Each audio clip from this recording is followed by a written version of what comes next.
ଆଜିର ଗୁରୁତ୍ୱପୂର୍ଣ୍ଣ ଖବର ଉପରେ ନଜର ପକାଇବା। ଆଜିଠୁ ବର୍ଷା ଅରେଞ୍ଜ ଆଲର୍ଟ ଜାରି କଲା ପାଣିପାଗ ବିଭାଗ। ଆସନ୍ତା 23 ତାରିଖରୁ ରାଜ୍ୟରେ ପ୍ରବଳ ବର୍ଷା ହେବା ନେଇ ପାଣିପାଗ ବିଭାଗ ପୂର୍ବ ଅନୁମାନ କରିଛି। 24 ତାରିଖ ବେଳକୁ ଉତ୍ତର ବଙ୍ଗୋପସାଗରରେ ଲଘୁଚାପ ସୃଷ୍ଟି ସମ୍ଭାବନା ଅଛି। ଏହାର ପ୍ରଭାବରେ ଅନେକ ସ୍ଥାନରେ ପ୍ରବଳ ଅତି ପ୍ରବଳ ବର୍ଷା ହେବ ବୋଲି ବିଭାଗ IMD ସୂଚନା ଦେଇଛନ୍ତି।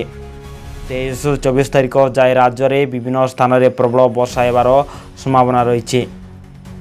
23 କଟକ ନୟାଗଡ଼ ପ୍ରବଳ ଅତି ପ୍ରବଳ ବର୍ଷା ହୋଇପାରେ। ଏହି ଦୁଇଟି ଜିଲ୍ଲା ପାଇଁ ଅରେଞ୍ଜ ଆଲର୍ଟ ଜାରି କରାଯାଇଛି।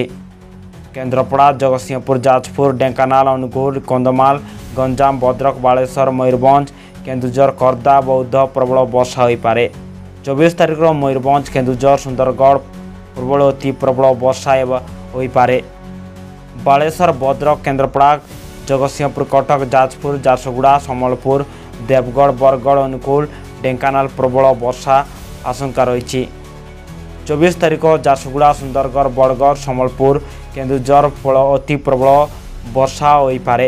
ମୟୂରଭଞ୍ଜ ଏବଂ ସୋନପୁର ବୌଦ୍ଧ ବଲାଙ୍ଗୀର କଳାହାଣ୍ଡି ଏବଂ କନ୍ଧମାଳ ଓ ଦେବଗଡ଼ ଅନୁଗୁଳ ବାଲେଶ୍ୱର ଭଦ୍ରକ କେନ୍ଦ୍ରାପଡ଼ା ଜଗତସିଂହପୁର କଟକ ଯାଜପୁରରେ ପ୍ରବଳ ବର୍ଷା ହୋଇପାରେ। 24 ତାରିଖ ମଧ୍ୟରେ କିଛି ସ୍ଥାନରେ ପ୍ରବଳ ଅତି ପ୍ରବଳ ବର୍ଷା ସମ୍ଭାବନା ଅଛି। ସୋମବାରରେ କଟକରେ ହୋଇଥିଲା 15.2 ମିଲିମିଟର ବର୍ଷା ହୋଇଛି। ଭୁବନେଶ୍ୱରରେ 9.5 ମିଲିମିଟର ଏବଂ ମାଲକାନଗିରିରେ 3.2 ଭଦ୍ରକରେ 3 ମିଲିମିଟର ବର୍ଷା ରେକର୍ଡ ହୋଇଛି ବୋଲି ସୂଚନା ମିଳିଛି।